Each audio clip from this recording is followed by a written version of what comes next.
ओम शांति। सुनते हैं आज की रात्रि कहानी। रात्रि कहानी का शीर्षक है अद्भुत प्रसंग। एक व्यक्ति ने लंदन में ज़मीन खरीदकर उस पर आलीशान घर बनवाया। भूमि पर पहले से ही एक खूबसूरत स्विमिंग पूल और पीछे की ओर एक 100 साल पुराना लीची का पेड़ था। उन्होंने वो भूमि उस लीची के पेड़ के कारण ही खरीदी थी, क्योंकि उनकी पत्नी को लीचियाँ बहुत पसंद थी। कुछ अरसे बाद रिनोवेशन के समय उनके कुछ मित्रों ने सलाह दी कि उन्हें किसी वास्तु शास्त्र विशेषज्ञ की सलाह लेनी चाहिए। मित्रों का मन रखने के लिए उन्होंने बात मान ली और हांगकांग के 30 साल से पुराने वास्तुशास्त्र के बेहद प्रसिद्ध मास्टर को बुला लिया।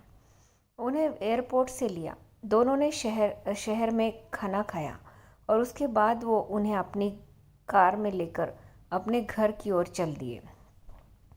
रास्ते में जब भी कोई कार उन्हें ओवरटेक करने की कोशिश करती, वो उसे रास्ता दे देते। मास्टर ने हंसते हुए कहा, आप बहुत सेफ ड्राइविंग करते हैं। उसने भी हंसते हुए प्रत्युत्तर में कहा, लोग अक्सर ओवरटेक तभी करते जब उन्हें कुछ आवश्यक कार्य हो, इसलिए हमें उन्हें रास्ता दे देना चाहिए। घर के पास पहुंचते पहुंचते सड़क थोड़ी संकरी सी हो गई और उसने कार थोड़ी और धीरे कर ली। तभी अचानक एक हंसता हुआ बच्चा गली से निकला और तेजी से भागते हुए उनकी कार के आगे से सड़क पार कर गया। वो उसी गति से चलते हुए उस गली की ओर देखते रहे, जैसे किसी का इंतजार कर रहे हैं। तभी अचानक उसी गली में से एक और बच्चा भागते हुए उनकी कार के आगे से निकल गया, शायद पहले बच्चे का पीछा करते हुए। मास्टर ने हैरान होते हुए पूछा, आपको कैसे पता कि कोई दूसरा बच्चा भी भागते हुए निकलेगा? उसने बड़े सहज भाव से कहा, बच्चे अक्सर एक दूसरे के पीछे भाग रहे होते हैं और इस बात पर विश्वास करना संभव ही नहीं कि कोई बच्चा बिना किसी साथी के ऐसे ही चुहल और भाग दौड़ कर रहा है।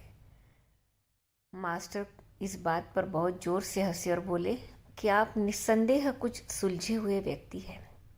घर के बाहर पहुंचकर दोनों कार से उतरे। तभी अचानक घर के पीछे की ओर से 6-8 पक्षी बहुत तेजी से उड़ते नजर आए। यह देखकर उसने मास्टर से कहा कि यदि उन्हें बुरा न लगे तो क्या हम कुछ देर यहाँ ही रुक सकते हैं? मास्टर ने कारण जानना चाहा। उसने कहा कि शायद कुछ बच्चे पेड़ से लीचियाँ चुरा रहे होंगे और हमारे अचानक पहुँचने से डर के मारे बच्चों में भगदड़ न मच जाए। इससे पेड़ से गिरकर किसी बच्चे को चोट भी लग सकती है। मास्टर कुछ देर चुप रहे, फिर संयत आवाज में बोले, मित्र, इस घर को किसी वास्तु शास्त्र जांच और उपायों की आवश्यकता नहीं है। उसने बड़े हैरानी से पूछा, क्यों? मास्टर बोले, जहाँ आप जैसे विवेकपूर्ण व आसपास के लोगों की भलाई सोचने वाले व्यक्ति उपस्थित होंगे, वो स्थान संपत्ति वास्तुशास्त्र नियमों के अनुसार बहुत पवित्र, सुखदायी, फलदायी होगी। जब हमारा मन और मस्तिष्क दूसरों की खुशी व शांति को प्राथमिकता देने लगे तो इससे दूसरों को ही नहीं, स्वयं हमें भी मानसिक लाभ, शांति, प्रसन्नता प्राप्त होती ही है। ये लाभ किसी शास्त्र के नियम का मोहताज नहीं। अच्छा, ओम शांति।